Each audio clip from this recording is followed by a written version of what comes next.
Olá, engenheiros, sejam bem-vindos a mais um vídeo. Para quem não me conhece ainda, eu sou Dandara Viana, engenheira civil e pós-graduanda na área de auditoria, avaliação e perícias de engenharia. Bom, como já é do conhecimento de vocês, sempre que eu encontro uma novidade ou um material muito legal, eu sempre venho aqui dar essa dica camarada para vocês. E hoje também não vai ser diferente. É por isso que no vídeo de hoje eu trouxe um convidado mais do que especial, ele que é engenheiro civil e referência nacional na área de perícia judicial, Fernando Sarian. Bom, mas nada mais justo do que deixar que ele mesmo se apresente para vocês. Professor, é com você. Olá, Dandara, tudo bem? Primeiramente, muito obrigado pelo convite do Guia da Engenharia, especificamente para a gente poder falar sobre um assunto que eu gosto muito, que é a perícia judicial. É um ramo que eu já atuo há quase 20 anos e como professor já tenho quase 4 anos aí lecionando e capacitando os profissionais técnicos nessa área. Vamos começar falando um pouquinho da minha carreira. Como é que o Fernando saiu do engenheiro civil? Eu sou engenheiro civil, sou advogado também, mas na época era só engenheiro civil e começou a desenvolver esses trabalhos técnicos. Até a história é um pouquinho, não, é muito interessante. Eu tinha uma empresa, eu abri uma empresa muito cedo, com 23, 24 anos de idade, eu abri uma empresa de construção e durante 10 anos eu segui nessa carreira de engenheiro, construindo, até que, como eu trabalhava muito com prefeituras, eu tive um problema de recebimento. E aí os fornecedores começaram a me cobrar, eu não era tão grande assim, e tive um problema com um fornecedor que protestou um título meu e logo depois entrou com uma petição pedindo falência da minha empresa. Mas naquela época eu também estava sem recursos para contratar um advogado para resolver o assunto e aí eu tive que me dispor a ir até o fórum para tentar resolver o problema do pedido de falência. Lá chegando, aquele lugar suntuoso, a gente sempre fica com um pouco de resistência de entrar, mas não tinha muito jeito, eu entrei. Cheguei no andar correto, se não me engano era a 36ª Vara do Tribunal de Justiça de São Paulo. Entrei, fiquei esperando o cartorário, me atendeu uma cartorária de nome Cecília, que é minha amiga até hoje, e ela começou a me explicar um pouquinho sobre o trâmite da falência, e ela falou, você paga essa guia, pagando essa guia você traz aqui para a gente, o juiz vai despachar, e se ele entender correto, acaba esse processo e tá tudo ok. Eu falei, é simples assim? É.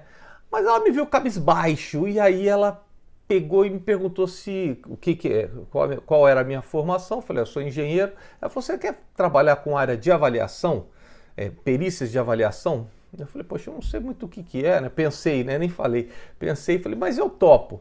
Aí ela me apresentou um síndico de falência, que na época era síndico de falência e agora é um administrador.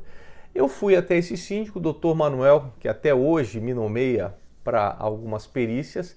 Cheguei lá, ele me explicou um pouquinho como funcionavam esses processos e falou, olha, Fernando, o recebimento não é tão rápido porque a gente só recebe, o perito como o síndico só recebe no final do processo. E o processo de falência pode demorar 5, 10, 15 anos. Como eu não tinha muita previsibilidade, previsão lá na minha empresa, eu falei, eu topo. E aí ele começou a me nomear, várias nomeações, eu comecei a desenvolver vários trabalhos nessa parte de avaliação de grandes indústrias, porque ele pegava grandes falências e eu comecei a aprender, eu comecei a pegar alguns processos, comecei a entender como funcionava o laudo. E aí o que aconteceu? Chegou, eu comecei também a ser nomeado por uns outros juízes, porque quando você entra na engrenagem, você começa a ter mais facilidade para ser nomeado, que é o grande receio dos profissionais. Mas como é que eu começo? Começa começando, você tem que ir, gastar sola de sapato, ir atrás, tocando lá nas varas, conversando com os secretários, mas aí como eu já estava começando a entender mais, comecei a ser nomeado, consegui um pouco de receita. Chegou no momento, comecei a fazer e tô desde aquele ano, né? Desde 2002 venho fazendo perícias de avaliação. Chegando em 2015, eu tive uma ligação do Dr. Manuel, ele falou, olha, Fernando, saiu um honorário aí do perito e eu queria saber o número da sua conta, o CPF, para fazer o depósito, né? Falei, poxa, tá bom, né? Dr. Manuel, mas a título só de conferir, qual que é o valor que vai depositar? Ele falou, 212 mil.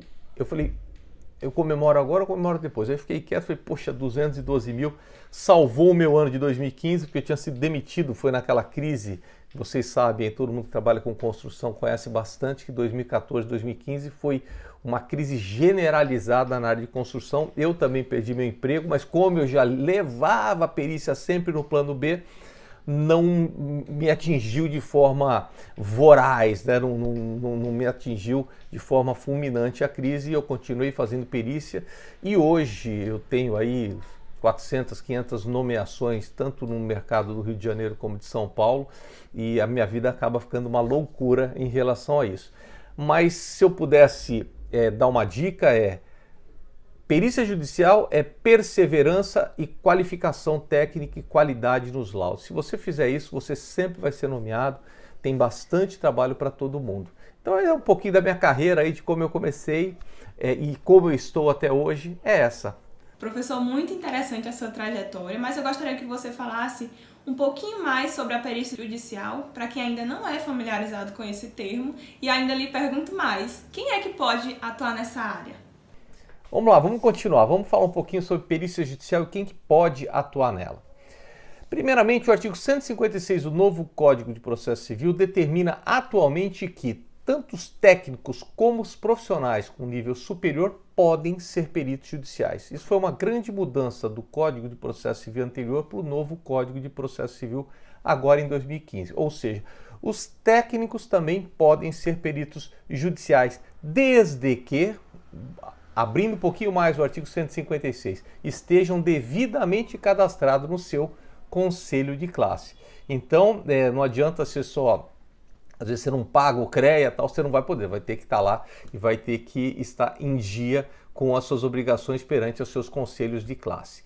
E aí, o que a perícia judicial faz exatamente? Nós, como peritos, auxiliamos o magistrado quando um processo precisa desenvolver uma prova técnica. Vou dar um exemplo bem simples aqui para vocês compreenderem. Vamos dizer que está existindo um vazamento entre dois apartamentos e esses vizinhos estão se digladiando, eles querem se matar por conta de quem é o responsável e quem não é o responsável.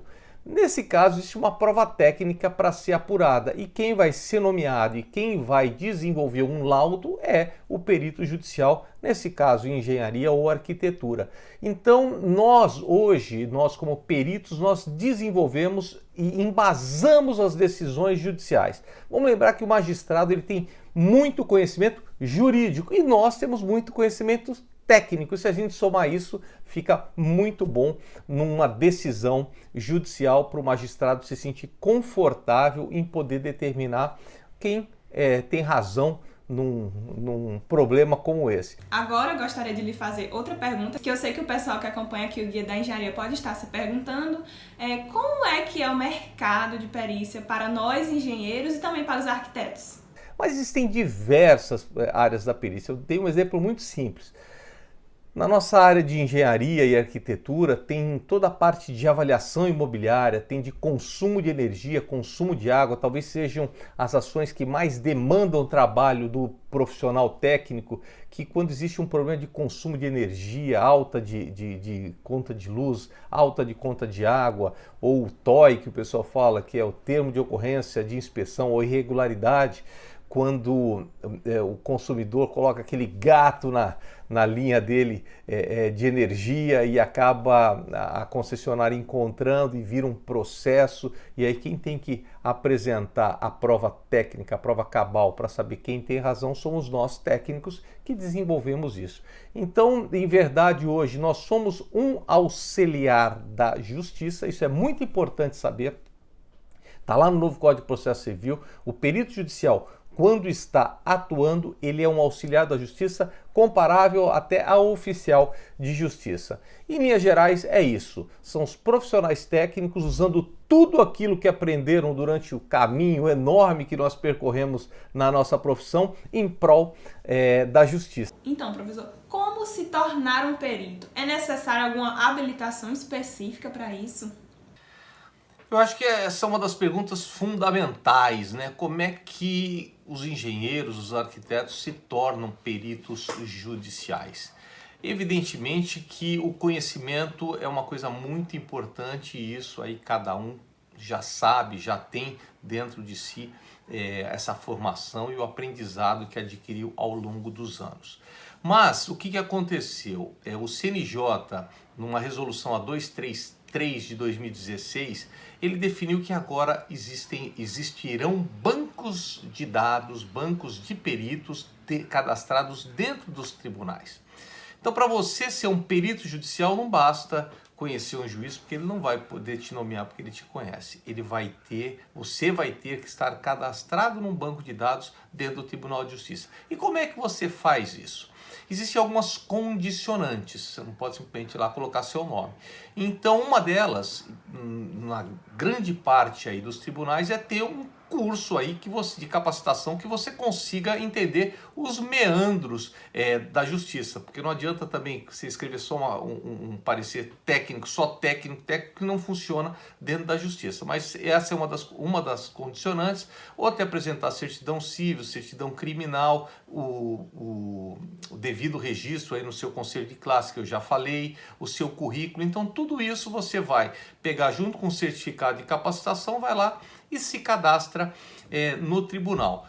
Você estando cadastrado, você pode ser nomeado. Aí o pessoal sempre me fala que eu quero morrer, fico louco da vida. Eu falo, mas se não for amigo do juiz eu não consigo ser perito. Nós temos que parar com esse tipo de crença limitante hoje em dia. Existe tanta perícia, o juiz teria que ser amigo de muitos peritos. Então não funciona mais assim. Funciona se você tiver cadastrado e se você fizer um trabalho de visitação aí às varas de conhecimento. Também não adianta só ficar cadastrado e ficar em berço esplêndido esperando em casa ser nomeado. Não funciona nem assim na perícia como em nenhuma outra profissão. Se você não trabalhar para fazer toda essa parte que eu falo até comercial, de você ir visitar um juiz, conseguir conversar com o secretário do juiz, fica muito difícil de você ser conhecido. Quem não é visto não é lembrado. Isso funciona muito também na perícia. E eu falo sempre, já falei aqui, gastar sola de sapato é a coisa, eu acho que mais importante. Ser persistente, ser determinado, você ter um discurso muito bom, afinado, quando você conseguir uma oportunidade de falar com o magistrado. Porque também a pior coisa é falar, eu vou lá conversar com o juiz, mas você não sabe o que você vai falar, fica muito difícil de ele conseguir comprar a ideia de que vai ter que te colocar como perito judicial. Então, você tem que estar preparado para este momento especial, quando você conseguir um contato dentro do cartório, com o secretário. Você tem que saber se explicar, você precisa saber o que o perito faz, qual o seu background, precisa estar afinado, precisa estar na língua. Olha, eu faço isso, eu posso te ajudar aqui numa perícia de justiça gratuita, eu posso te auxiliar em vários outros tipos de processo. Por fim, para ficar ainda mais interessante essa conversa, eu gostaria que você falasse pra gente sobre os honorários periciais, que eu sei que tem muita gente querendo saber. Como é que funcionam os honorários periciais? Então, os honorários periciais eu divido sempre em 3 partes principais, em 3 itens. O primeiro é a justiça gratuita. Poxa, Fernando, vou trabalhar a justiça gratuita? Não é tão gratuita assim. Quando o autor e o réu forem hipossuficientes, ou seja, não tem dinheiro para bancar o processo, o Estado dá guarida a essas partes para elas desenvolverem o processo, para elas resolverem o processo. E nesse caso existe já regulamentado dentro de todos os tribunais, aí, tanto estaduais, federais, muda um pouquinho os valores de acordo com o tribunal, um valor de 400 a 500 reais nesse tipo de perícia, quando as duas partes forem hipossuficientes e não tiverem dinheiro. Ah, Fernando, mas é muito pouco. Tá bom, então vamos pensar que você faça 10 dessas perícias por mês, já dá 5 mil reais. Vamos esquecer esse item 1, vamos para o item 2. Quando uma das partes é hipossuficiente, mas a outra não.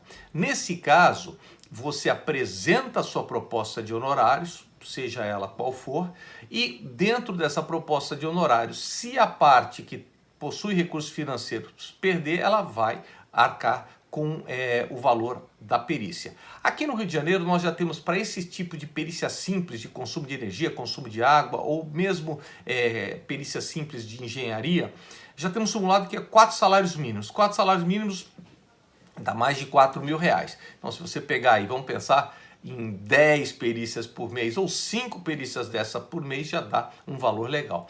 Mas existe também outro tipo de perícia que não tem valor, ou melhor, não tem limite de valor. Já teve aqui, eu falei para vocês, de mais de 200 mil, mas eu conheço profissionais ou empresas aí de perícia judicial que já pegaram processos de mais de 10 milhões, como o Brumadinho, quando tem um problema muito grande. Então, aí as duas partes, elas não são hipossuficientes, ou seja, elas têm dinheiro para arcar com o processo, então você vai formular a sua proposta de honorários da forma que você entende devido e receberá por isso. Sobre a demora do recebimento. Com o novo Código de Processo Civil também mudou algumas coisas e o juiz pode lhe antecipar 50% dos honorários se efetivamente perceber que é uma demanda grande, que exige recurso, que você tem que fazer uma viagem ou de repente que você tem que contratar um outro profissional para te ajudar. A Justiça hoje também permite, o novo Código de Processo Civil permite que seja adiantado. Evidentemente que alguns processos demoram mais. Esse de consumo de água, de energia, se tiver um acordo você recebe rápido, agora se não tiver um acordo eles vão ficar postergando até a segunda instância e demora um ano e meio para você receber seus honorários. Mas a gente tem que pensar que a perícia judicial não é uma corrida de 100 metros, eu gosto sempre de falar isso. A perícia judicial é uma maratona. Então você começa, não adianta começar rápido, você começa com uma nomeação, 2, 3 nomeações, começa a apresentar o seu trabalho para a justiça, os juízes começam a te conhecer e você começa a ser nomeado, na verdade, para aquelas perícias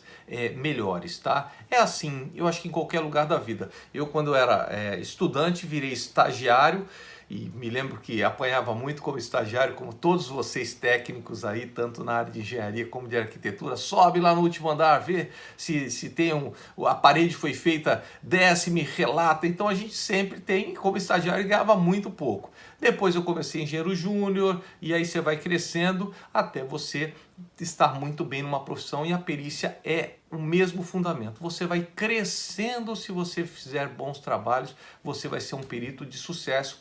Então, o grande ponto positivo da perícia, né, é que, como é uma maratona, você tem, primeiro, que treinar. Depois de treinar, você começa a correr devagar, vai começando a aquecer e daqui a pouco você está cheio de perícia e pode trabalhar até os 100 anos de idade. Se sua cabeça estiver funcionando direitinho, se você estiver fazendo os laudos direitinho, eu tenho certeza que você continua sendo nomeado.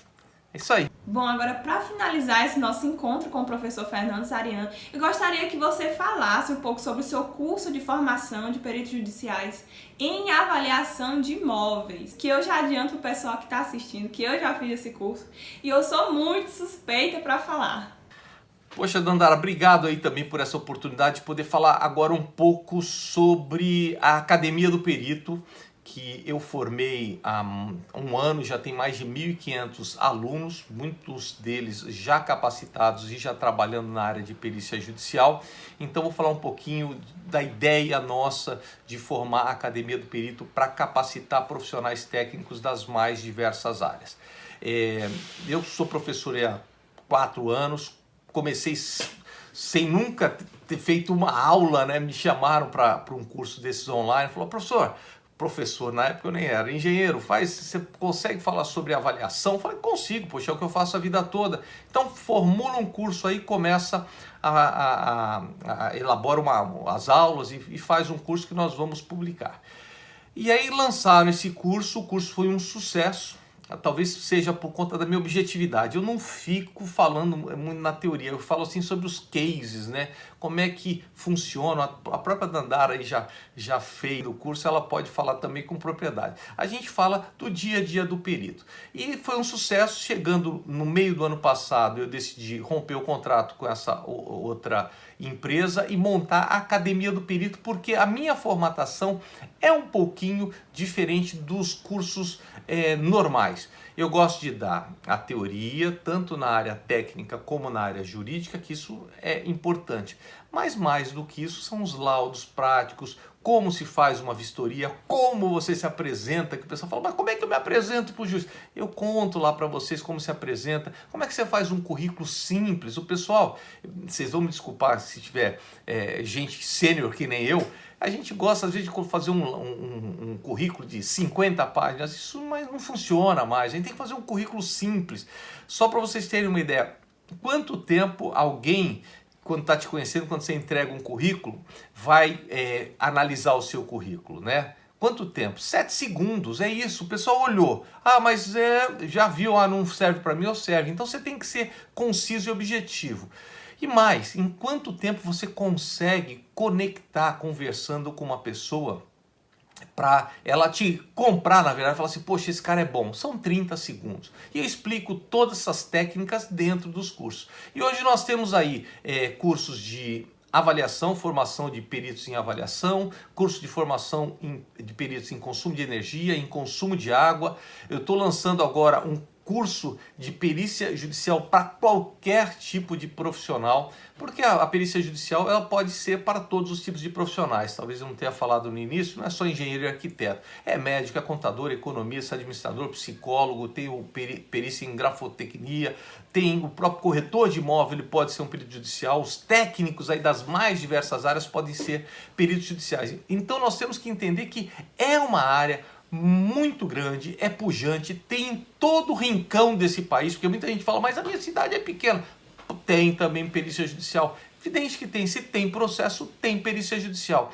O que eu sempre falo tentem, sabe? Vocês têm que abrir um pouco a cabeça e falar assim, a perícia judicial pode ser uma ótima oportunidade, sim. Eu vejo na prática meus alunos conseguindo nomeações, todos felizes aí nos grupos de WhatsApp, Telegram, falam, professor, conseguiu uma nomeação, aí todo mundo aplaude. Por quê? Porque fizeram o trabalho da forma que tinha que ser feita. E quando eu dou o exemplo do Julian, que tem 25 anos de idade, é um engenheiro e já tem aí umas 10 nomeações, o pessoal, não acredito. Sangue nos olhos, foi atrás, conseguiu conquistar seu espaço, está sendo cada vez mais nomeado. E a Academia do Perito ela foi feita exatamente para você, técnico que fica às vezes receoso de entrar numa carreira meio jurídica. Na verdade, o perito ele tem que saber aí uns 20 artigos do novo Código de Processo Civil, que são os artigos destinados a ele, e pronto. E o restante é tecnicidade e apresentação de laudo, entender como funciona o fluxograma dos laudos, dos processos, e pronto, você está pronto para entrar na área. Sejam bem-vindos, obrigado Dandara, obrigado Guia da Engenharia por esse convite, por essa oportunidade de apresentar tanto a carreira de perito judicial, como um pouco da Academia do Perito. E eu tenho certeza que vocês aí que estão me assistindo vão ser os próximos peritos de sucesso. Muito obrigado a todos e eu acho que é isso. Então é isso, pessoal. O vídeo de hoje fica por aqui. Gostaria de deixar o meu agradecimento especial ao professor Fernando Sarian, que aceitou participar dessa entrevista aqui comigo. Lembrando que eu vou deixar aqui na descrição desse vídeo o link do curso do professor Fernando. E se você gostou da participação dele aqui, nada mais justo que deixar o seu like e se inscrever aqui no canal, tudo bem? Um abraço e até o próximo vídeo.